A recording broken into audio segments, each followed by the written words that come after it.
Hi, everybody. You know life has changed when you're hanging out with Jane Fonda backstage.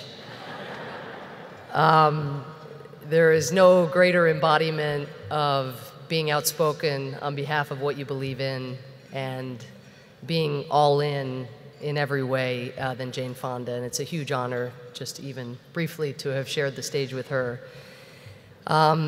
It's also a great honor to receive this award from an organization whose leaders and members I admire and whose goals I heartily embrace.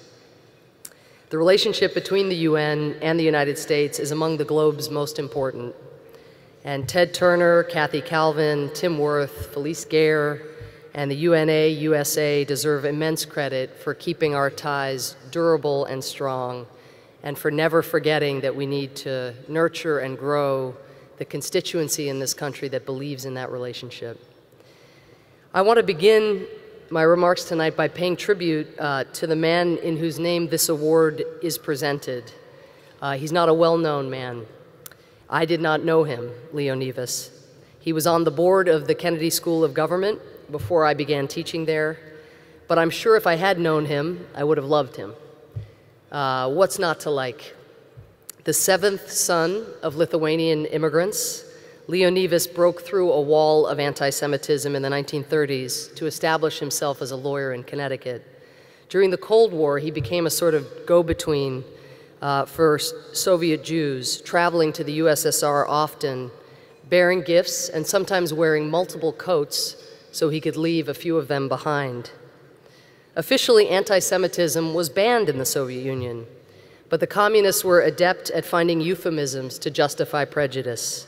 So although Jews were not officially denounced, so-called rootless cosmopolitans were. Leo Nevis publicized the plight of Soviet Jews, even meeting and becoming friends with the Nobel Prize-winning dissident Andrei Sakharov.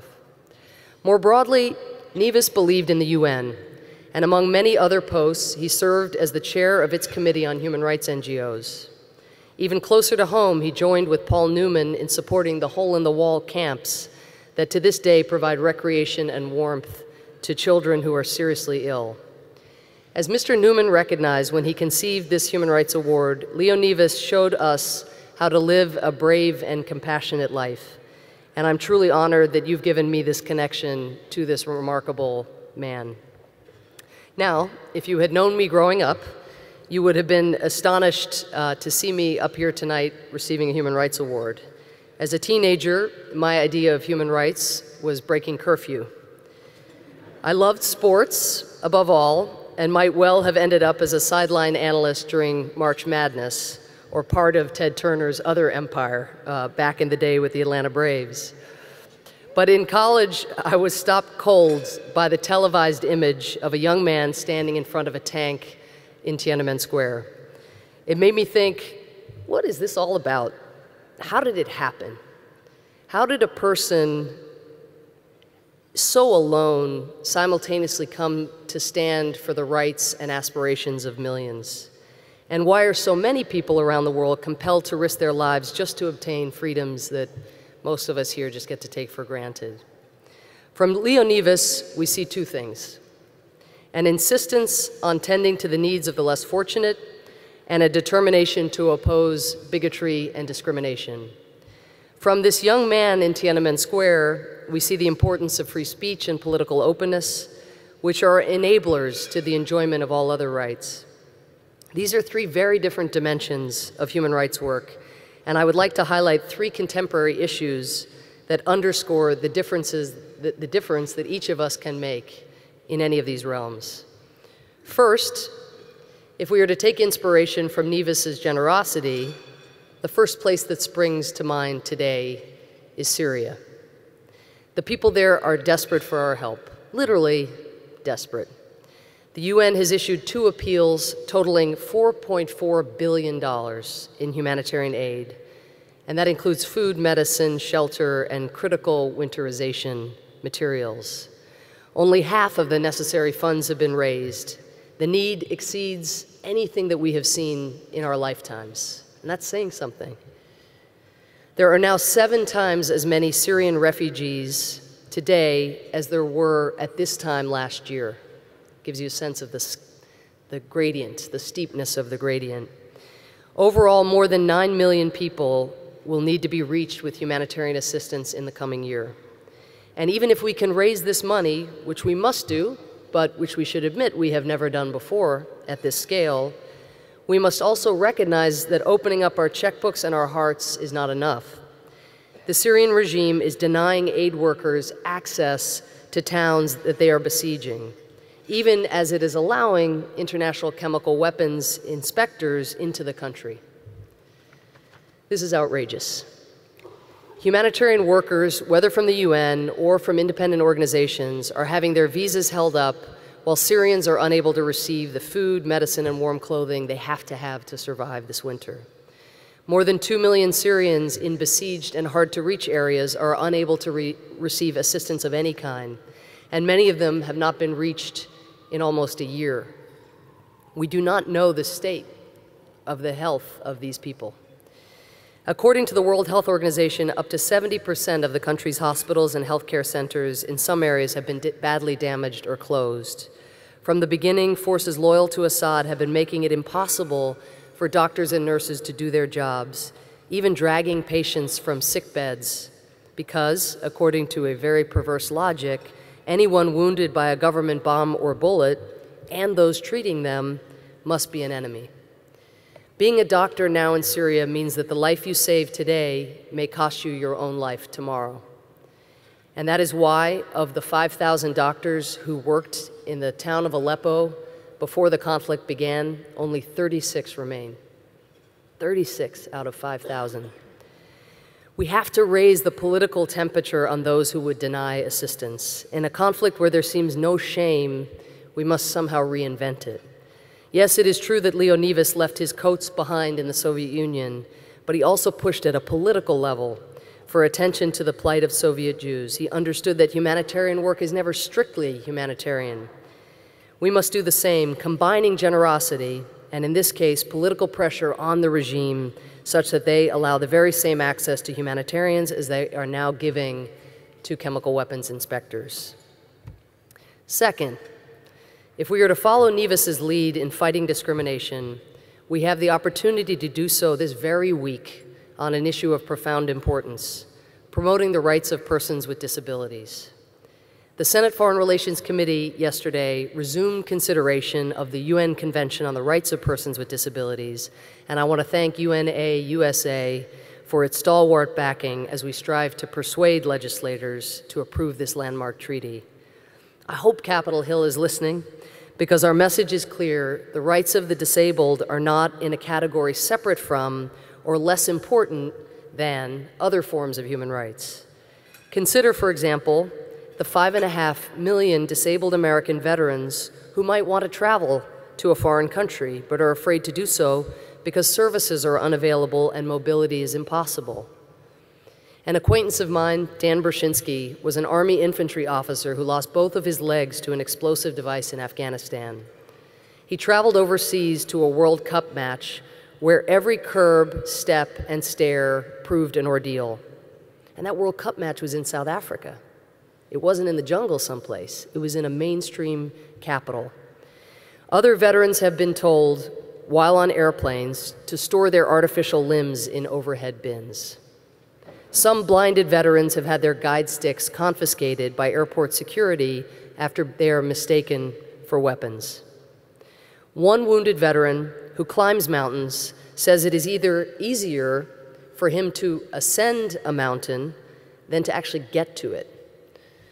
Among the disability treaty's leading supporters is former Senator Bob Dole, whose statement yesterday to the Foreign Relations Committee concluded in this way, and I quote, "Years ago, in dedicating the National World War II Memorial, I, Bob Dole, tried to capture what makes America worth fighting for, indeed worth dying for. This is the golden thread that runs through the tapestry of our nationhood, the dignity of every life, the possibility of every mind, the divinity of every soul. In ratifying this treaty, we can affirm these goals for Americans with disabilities." Unquote, and amen.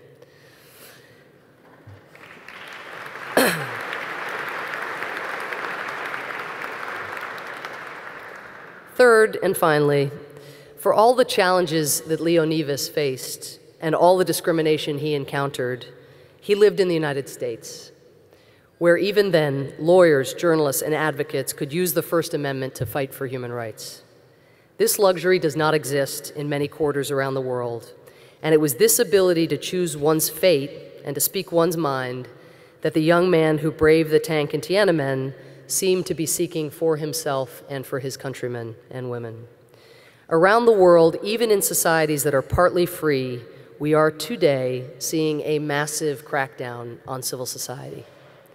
A growing number of governments, especially those that are insecure about their own legitimacy, but even some democracies, are borrowing from one another a widening, sophisticated array, not of best practices, but of worst practices. Some regimes demand that NGOs be registered and then delay acting on their applications. Some impose overly burdensome reporting requirements. Some criminalize contact between a domestic NGO and a foreign funder. Some use Soviet-style euphemisms to equate legitimate dissent with subversion or treason. And some use government-controlled media to vilify a whole sector of NGOs, such as those working on behalf of democracy, women's rights, or the LGBT community.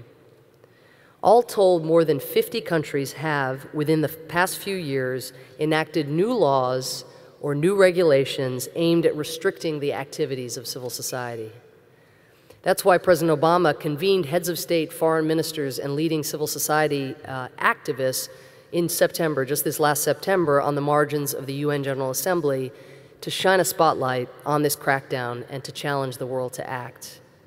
Now, this term we use, crackdown, is suggestive, but it's also a little bloodless.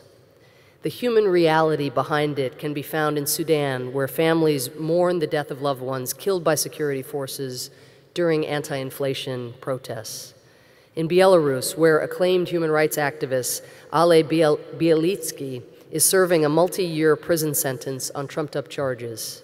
In Cuba, where the family of Osvaldo Paya is still seeking a credible inquiry into the democracy leader's death. And in North Korea, where there's no legal civil society whatsoever, where a UN panel reported last week on the existence of at least 4 fully operational prison camps where people face torture and starvation for the crime of gaining access to foreign media or the crime of professing faith in God. For many North Koreans, it is illegal to leave the country and hell to stay. We cannot allow the enemies of civil society to win. We have to fight back with all the persuasive powers and organization skills we in this room have collectively. And we must persist until the space where people seek to exercise freedom is a safe space. Let us not forget that the leaders of civil society represent the long view. They're the people who lay the foundation for lasting progress. In our own country, theirs is the type of commitment that ended slavery, enabled women's suffrage, brought the dream of civil rights closer to reality, improved workplace safety, and reduced the pollution of water and air. On the global stage, in just the past few decades, civil society has helped to end apartheid, extend democracy on every continent, fight back against human trafficking, raise awareness about global warming, and curb the trade in dirty diamonds. The world today is not enmeshed in a clash of civilization, but we do face a battle of ideas.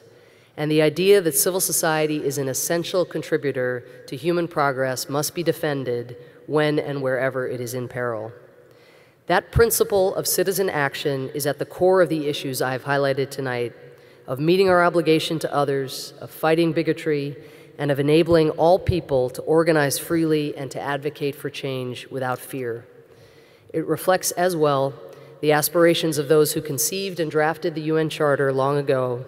It is what prompted the founding of UNA USA. It is what animated the life of Leonidas, and it is what brings all of us here together tonight. And so this evening, as you humble me by honoring me, please accept my congratulations to you for what you do every day, individually and collectively, to promote human rights and human dignity. Thank you so much.